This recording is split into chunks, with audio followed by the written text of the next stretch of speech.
Thanks for showing up. I really appreciate it. I know you're taking time out of your day to join us for these webinars. I really appreciate it.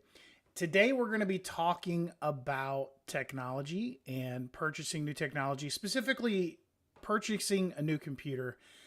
This is going, I'm kind of doing this to help a lot of you who are looking to upgrade your computer, looking to upgrade, maybe add a laptop, maybe add a new desktop, maybe you have a trainee coming in, you're going to have to buy some technology for them.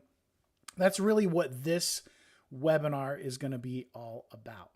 Now, it's not going to take very long. We're not going to spend too much time on it, but I do want you guys to participate. So if you have any questions, all you need to do, excuse me, is just use the little chat that is going to be down there or on the over there to the right. If you have a YouTube account, you'll be able to chat and ask questions. If you are not signed in with a Google or a YouTube account, you can also just simply email me. Just send them an email to training@sfrep.com. And if you're watching this webinar after the fact, you can also just send an email to training@sfrep.com. Now, I'm going to also provide you guys with my telephone number. And the reason I do that is because we have a fancy voice over IP phone system, and it allows me to text with you. So I'm going to give you that number. It is area code 828-919-9082. That's 828-919-9082. Now, what I want you to do with that number, if you try to call me, I probably won't answer, especially if it's after hours. But if you text me at that number, when you go to Best Buy or to Staples or Office Depot, or if you're just browsing the internet looking for a new computer, I'll be happy to help you out, give you some tips. You can send me some pictures of what you're looking at, and we can kind of go over the pros and cons of that particular device. Now, the first thing I want to go over here with you guys is going to be the recommended specs. Now, these are kind of the recommended specs from SFREP. I mean, obviously I'm with SFREP, but just know that pretty much any computer that is out there on the market right now can run Appraise-It Pro just fine. Whether it's Windows 11, Windows 10, Windows 8 with the latest service packs, it will run Appraise-It Pro no problem at all, so you don't have to worry about that. But I'm going to give you some recommended specs that will give you the best possible experience when running Appraise-It Pro. Okay, so I'm going to go ahead and put those up on the screen now, and you can write them down, figure out, just go ahead and jot these down, and you can take this with you when you go to your local retailer. And by the way, I do recommend that you do go to a local retailer. And by that, I mean, it could be a big box store. It could be, Staples, even Sam's Club, Costco, places like that. But what you're going to be looking for are these specs. Now, the specs down here below for RAM and storage, these are going to be pretty common on any desktop or laptop out there right now. These are mid-range specs. These are not gamer specs. These are not, $150 laptop specs. These are going to be solid mid-range specs. And I'm going to concentrate real quickly first on the RAM and the storage, because these you're going to see over and over again, and pretty much everything you're going to look at is going to have these. So remember, RAM memory, this is different from storage. RAM is the space that the processor uses to do all of its work. Okay. So the RAM that you're going to see out there most commonly is going to be 8 gigabytes of RAM. That is more than enough to run Appraise-It Pro. If you can get more RAM, great, go for it. But don't spend a ton more money just to get some extra RAM. It's not going to do much for you. If you were editing video, if you were doing complex photo editing, and I mean really big photo editing, it might help you out a little bit. But really, if you're not gaming, if you're doing business applications, home budgeting, things like that, 8 gigabytes of RAM, more than enough. Also storage, 256 gigabytes of solid state storage, solid state drive SSD. Now, this is important. You want to make sure that it is solid state storage, a solid state drive that is often abbreviated as SSD. You do not want a hard disk drive, or HDD. That's how it's usually abbreviated. A hard disk drive is the traditional, spinning mechanical hard drive that we've had for decades. They're much slower. They're much less reliable than solid state storage. You're going to want to look for the solid state storage. And once again, this is going to be fairly common on a modern, currently on the market computer, that 256 gigabytes. Now, if this is going to be your primary computer, you may want to look around a little bit more and try to go to 512 or even a terabyte. But finding that on and off the shelf computer right now, you really have to kind of bump up in price. And to find a terabyte, a lot of times you have to go all the way to a gaming computer. Now, that's not to say that it's not fairly easy to add extra storage to your computer. You can do that via upgrading the solid state drive that comes with the computer. Of course, in doing that, you're going to have to reinstall Windows, and you'll probably want to get a technician involved in doing something like that.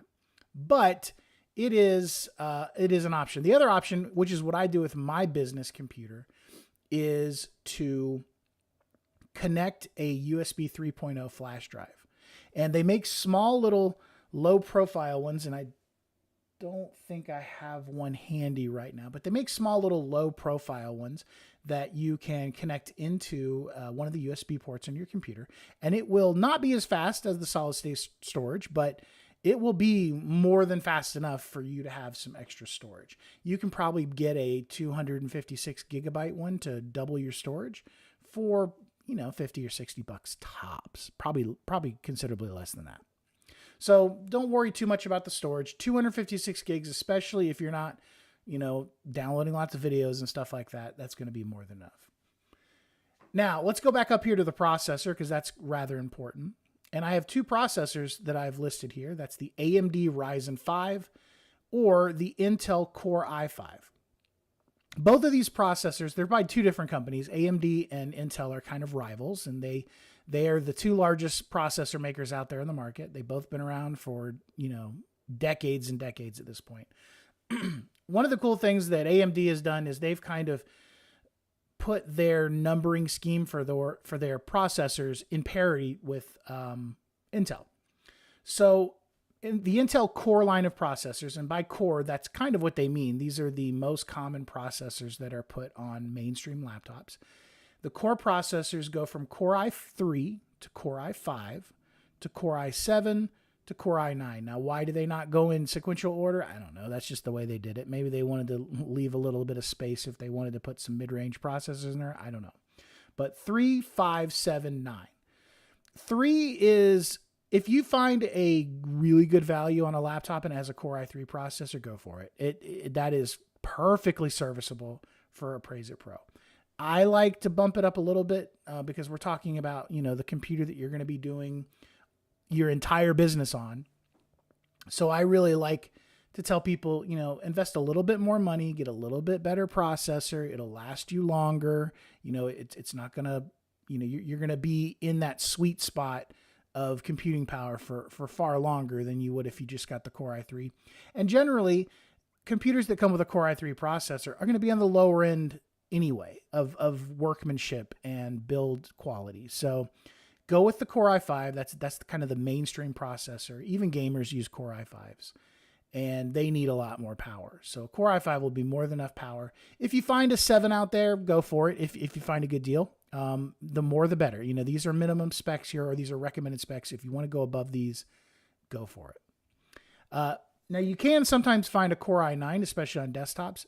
Completely overkill. That's mainly for gamers and people who need a lot of horsepower for whatever they're doing. So Core i5 is where I'm going to recommend. Now, difference between, and when I said parity, a Core i3 would be a Ryzen 3, a Core i5 would be a Ryzen 5, a Core i7 would be a Ryzen 7. You get the idea. Now, which one do I recommend? Either. However, just so you know, AMD Ryzen processors right now, they go back and forth, but in this current generation, the Ryzen processors do tend to be a little bit faster, but they definitely have better graphics. So these are all what are called systems on a chip. And what a system on a chip is the processor is not just the processor anymore. The processor contains the graphic processing unit, the regular processor, all of the disk controllers, all that stuff is just on one chip. So they call it system on a chip. And the graphics that come on an AMD Ryzen chip are, I wouldn't say vastly superior, but considerably superior to what comes on an Intel Core chip. Intel's gotten better. They have their new Iris graphics that are better. And they also have an Evo platform that they're coming out with, but they're still not as good as AMD. So a lot of times you can find an AMD processor based laptop a little bit cheaper than an Intel. So don't be scared to go for that. Absolutely. Keyboard. Keyboard's often overlooked, especially for appraisers. And remember that at the end of the day, you guys mostly type. I mean, you're typists. That's what you do. You're cranking out an appraisal and you are typing for a big chunk of your day. So that's why I recommend that you go to a store and you actually use the computer, put your hands on that computer, because you really want to try out that keyboard. A lot of laptops, especially on the lower end, will have mushy keyboards. They don't feel good to type on. And the other thing I always tell people to look for is look for good contrasting keys. And what I mean by that is one of the things I do kind of want to show you guys is going to be an example of this. Okay. So let's take a look at, and I'm not even looking at specs right now. I'm just going to look at just a random computer here. Some of these are gamer computers. And if you see these prices, this is not what we're going to be looking for. Let's do a Core i5 and a Ryzen 5. We're going to filter this a little bit. Now we're on Best Buy's website. And if you have trouble seeing this, you can maximize the video to full screen using that little square bracket that's going to be in the lower right-hand corner of the video, so you can kind of see it on your entire screen. So let's take a look at this Dell Inspiron right here, for $650. And what I kind of want to show you is its keyboard. If I can get it, they don't have any great shots of the keyboard. Oh yeah, they do. Here we go. So take a look at this keyboard. What I like about the keyboard is that it does have the 10 key. And on my recommended specs here, you'll see that I do put 10 key. And the reason for that is that this 10 key right here is very important for what you guys are doing. It's good for entering, numbers and everything. That way you don't have to use the number keys up here at the top. Now, if you go with a laptop that is smaller than about 15.6 inches, a lot of times you're going to lose that 10 key. So these 14-inch laptops that look really portable and look very attractive, keep in mind that most of them are not going to come with the 10 key. But the other reason I want to show you this particular laptop is something I don't like, and that is that the keys are the same color as the chassis, as the body of the laptop. That might not seem like a big deal, but I'm 46 and I know a lot of you guys are older than that. And it can sometimes cause problems with no contrast on the keys. You start missing keys, you don't find the keys easily. So one thing I like to recommend, let's back up here, is finding a laptop that has contrasting keys. I'm just going to scroll through here, see if I can find one real quick. Here's one. Now this, once again, this is a, close that. This is just an example. I mean, I'm not saying spend $1,300 on a laptop, but I do want to show you these contrasting keys here because it does make things a whole lot easier to see. It's not really any good. Doesn't look like there's any good shots of this. Now, keep in mind, this one doesn't have a 10 key, so keep that in mind. But you'll see that having the contrasting keys is going to make it a whole lot easier for you to see. So I really like that. So let's go back to these recommended speeds. Oh, the other thing is with the keyboard, try it out, type on it a little bit. Remember that your muscle memory is going to come into play here. So you're going to make mistakes when you're typing on the keyboard in the store. Remember that you will become more familiar with it as you use it. Finally, connections. And the reason this is important is you really want to make sure that the laptop, and if it's a current mid-range laptop on the market, it's going to have this, but we want it to have USB-C and USB 3.0 or 3.1. Now, the USB 3.1, I can't imagine that any current laptop out there is not going to have that. And you'll know that it's a USB 3.1 port because it'll have a little blue, like when you look inside the port, the little plastic blade that's in there will be blue, okay? The reason you want that is the USB 3.0 and the 3.1 is the speed. And that's going to come into play here in a second, and I'll tell you why. The other thing you're going to want to see is USB-C. If you don't know what USB-C is, it's the newest connector for USB, and it is reversible. So if you have an Android phone, you already know what USB-C is. If you have an iPhone, you may not, but if you have an iPad, then you probably do, because the iPads now use USB-C. And USB-C is just a smaller connector, and it can be put in either way, which is really nice because we all have struggled putting the old USB-A, which is the traditional USB connector. You sit there and it seems like you keep flipping it around and it never goes into the slot. So the USB-C is what you're going to want to look for, and it looks like a small, if you're an iPhone user, it looks like kind of like a lightning connector. But you can ask the person at Best Buy or Staples or wherever you go. Make sure it has the USB-C. Now, the reason for this is because they don't really use docking stations anymore. And what they will have is I don't want to call them dongles, but kind of like boxes or even dongles that you can connect into your laptop through the USB-C port. And the USB-C port is almost always on a laptop going to be USB 3.0. And with that extra speed, what you can do is you can do things like connect external monitors. You can connect keyboards. You can connect mice. And if you connect it through one of these little boxes that plug into the USB 3, they essentially break out and give you all the connections you're going to need, including HDMI for your monitor, for an external monitor. You're going to get extra USB ports so that you can connect your external keyboard and external mouse, and you can feed external power into them as well so that they will charge the laptop through the USB-C port. So what ends up happening is you can have one computer, this one notebook computer, laptop computer that you will take out in the field with you. And then when you come back to the office, you just sit it on your desk, you plug in that one USB-C cable, and then magically everything comes to life and you have a desktop. So you only have to have one computer. Even if it is a laptop, you can still use it like a desktop. So that's really important. That's why you're going to want to look for that. So what we want to do here is let's take a look at some of these laptops that are currently for sale. So let's just go back to this one that we were just looking at. This one, this Dell, personally, this is my personal opinion. I kind of put Dell on the lower end of the spectrum these days. The Dell laptops are meh. You know, they're okay. They're not the best quality anymore. So, you know, I think Lenovo is making the best laptops right now. Right below them, I'd probably put HP. And then I'd probably go to Dell. And Microsoft, if you're wondering about the Microsoft Surface tablets and the Surface books, I'm going to go over them in a couple of minutes. I'm going to put them in their own category and you'll see why in a couple of minutes. But let's just take a look at this Dell. This would be a good value laptop. We're at $600. Actually, it's not that great of a value, to be honest with you. $600, we're getting a Core i5.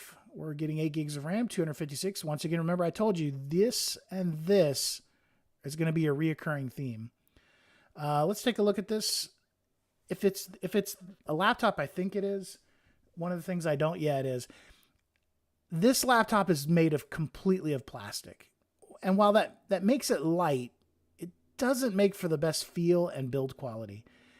And at a $600 price tag, I just expect better. You know, I expect a partially metal chassis. And, you know, usually it's aluminum or some type of aluminum magnesium alloy because they want it to be light. Plastic laptop for $600, not selling me on that, Dell. Let's come back up here and we'll look at some others. Stop up here at the top. And let's do, instead of best selling, let's do price low to high. The Best Buy website seems to be rather slow today. All right, so let's start. There's that Dell, and that was $650. That's sponsored. That's why it's up at the top. Let's skip over these. If you see any of these, do not get these laptops. Even if it says Lenovo, and I just said that Lenovo is making the best laptops. A $237 laptop, you're going to be making some major concessions here. Now, you may have looked at this and you go, oh, well, wait a minute. It's a Core i5. It's got 8 gigs of RAM, and it's got a 500 gigabyte hard drive. But that's the key here. There's two things that are making this laptop cheap for $237. First of all, you're not going to find this in the store. This is going to be something you have to order. One, it's refurbished. So this was either returned or it's an older laptop that was turned in. Then the other thing is that it's a hard drive. You don't want a hard drive. Even if it's a half terabyte, that's 500 gigabytes, don't get a hard drive, because this is going to be the difference between you turning on your computer and it taking, 4 minutes to boot up and it taking 20 seconds. That's the big difference between a hard drive and a solid state drive. And this thing's old anyway. It's sold out, so it doesn't really matter. So let's keep going down here. $248. It's only 14 inches. You are getting a Core i5. You are getting 8 gigs of RAM, but you're only getting 180 gigabytes of solid state drive. And you're not going to get a 10 key. And I'm telling you right now, a $250 laptop is just going to have awful build quality. So I'm just going to skip the heck over these. Let's keep going here. Where you're going to want to be is you're going to want to be kind of in that $400 to $800 price range. So I'm going to even jump to 3 here. Let's find something more in line with what we're looking at. All right, so here's another Dell $650 laptop, 8 gigs of RAM, 256 gig solid state drive, Intel Core i5. This will be a fine one, although I'm telling you right now, plastic. That's just how they roll. Up in the $410, we're at an HP EliteBook, Core i5. This looks like to be an older Core i5, 8 gigs of RAM, 256 gig solid state drive. It is refurbished, so yeah, that is older. So this is going to be an older laptop. We'll stay away from the refurbished ones. Let's keep jumping up here a little bit. We want to get more into the $500 to $600 range. That's where you kind of start seeing the mainstream quality.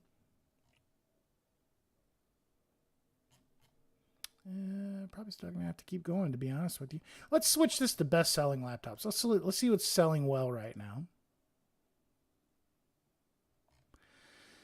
So 650, here's 500. So this is not bad. So $500, you're going to get a 15.6-inch touchscreen. Believe me, you're not going to use the touchscreen. Everybody wants a touchscreen. You'll never end up using the touchscreen. We're going to get the Core i5, 8 gigs of RAM, 512 gig SSD. This is not a bad deal at all, to be honest with you. You're getting a 0.5 terabyte of storage. So you're getting double the storage of your mainline laptop. You're getting a touchscreen, which is pretty rare at the $500 price point. But the one thing I will ding it on, it does have the 10 key, but we don't have contrasting keys. But that is a personal preference of mine. If you don't mind that, this would be a great laptop to do. I really like that 512 gigabytes of solid state storage. Here's a Lenovo. This is very similar. Actually, this is almost identical to my work laptop. My work laptop is a Flex 5. So this is a Core i5, 8 gigs of RAM, 256 gigs of storage. It's graphite gray. This is going to have a backlit keyboard, which I really like. And the other thing is this is what's called a convertible or a 2-in-1, which means that you can actually, you can take I really wish I had actually gotten my laptop so you could see it, but you can actually take the laptop and you can flip it around. And that can be really handy if you are going on a trip or if you are actually going through, if you're bringing your laptop with you to go through an inspection, you can actually flip it around and use it like a tablet. And the other thing I like to do is use it like a desktop. So I'll tint it so it's kind of tinted. And I think you can probably, if I switch back over here, you can probably see, yeah, here you go. There's an image of it tinted right there. And so what you can do is you can actually put your keyboard and your mouse like right here and then use it like a desktop. So I really like that. So that would be a great deal. What was the price on this? $580. That's a steal. I think that would be and it's a Lenovo. Now I'm kind of partial Lenovo. They're actually based here in North Carolina where I live and I'm from. So, when you go to a state agency, you see a lot of Lenovo computers, and they are based in Raleigh, North Carolina, or right outside Raleigh in the Research Triangle Park. It is a Chinese company, but all of their computer division is based in North Carolina. And if you've never heard of Lenovo, they actually bought IBM's consumer computer division back in 2005.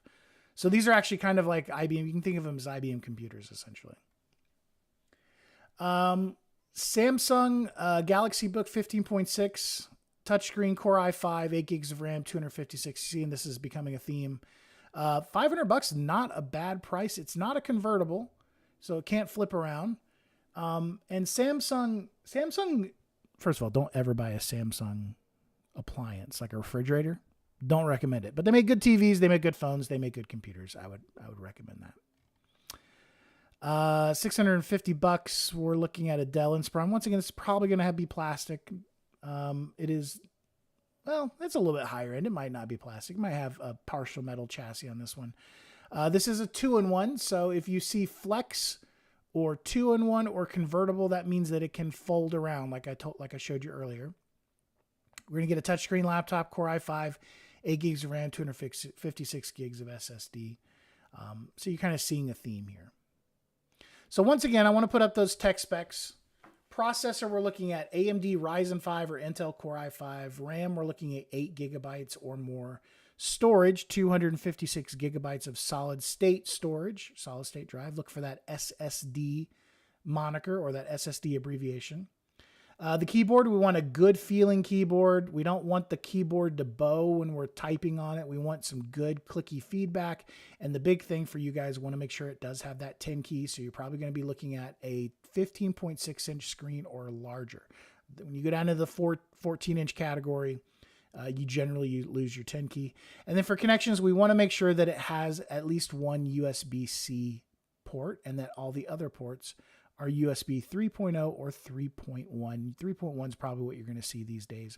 And those are the super speed. You might see that on the little label for the USB port. It'll say say SS with maybe even a little lightning bolt. And the other cool thing about those is that you can plug your phone into them and they will charge your phone at a higher wattage. So I think USB 3 ports can put out like 12 watts. And if it's a USB-C port, it can put out even more. Sometimes they can put out, 20 watts. So that'll be good for charging up your phone if you want to kind of kill two birds with one stone there. Now, if any of you have any questions, feel free to use the chat on the right. I'll be happy to answer them for you. And then once again, what I do want to give you is my direct number here at SFREP. I generally would say text me because I will be more responsive via text and I'll be happy to answer any questions you have. You can also email me, matt@sfrep.com. That's MATT @sfrep.com, or text me at area code 828-919-9082. That's 828-919-9082. You can call as well, but you may have to leave a message. But I also, of course, want to give you our tech support line, which is 800-644-4051. As always, if you have any questions related to Appraise-It Pro, or if I'm not available and you have a technical question, the folks over at our tech office, most of them are here in Western North Carolina where I am. They do a great job and they know their stuff, and they'll be able to, of course, give you any help that you need. And of course, it goes without saying, if you have not upgraded to,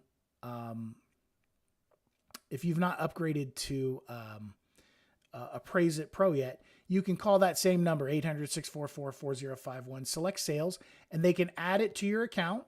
It doesn't cost anything extra. As long as you are on the Appraise-It subscription plan, then you can upgrade to Appraise-It Pro. They will set you up on your account at no additional charge, and then they can schedule one of our technicians to give you a call and install everything for you. Or if you are feeling adventurous, you can do it yourself. It's not hard. I mean, when you install, you just download the program, install it. It's going to convert everything over for you, and it's super easy and simple. So if no one has any questions, once again, let me give you my number, 828-919-9082, or email matt@sfrep.com. I'll be happy to answer any questions about technology, whether it is about a phone or a tablet or setting up a network or whatever it may be. I'll be happy to answer those questions. You can send me pictures of laptops that you're looking at, specs that you're looking at, whatever, screenshots. I'll be happy to answer them for you. 828-919-9082. And as always, just email me if you have any questions, matt@sfrep.com. Thanks for showing up and spending a little bit of time with me. Hopefully I answered a couple questions, cleared some things up for you. I hope all of you have a wonderful rest of your week. And it is Thursday, so tomorrow's Friday. Enjoy your weekend. The weather here in Western North Carolina is great. It's sunny out. I'm probably going to go work out on the deck after this. The leaves are turning. Hopefully it's great where you are too. Have a great one, and it was great spending some time with you.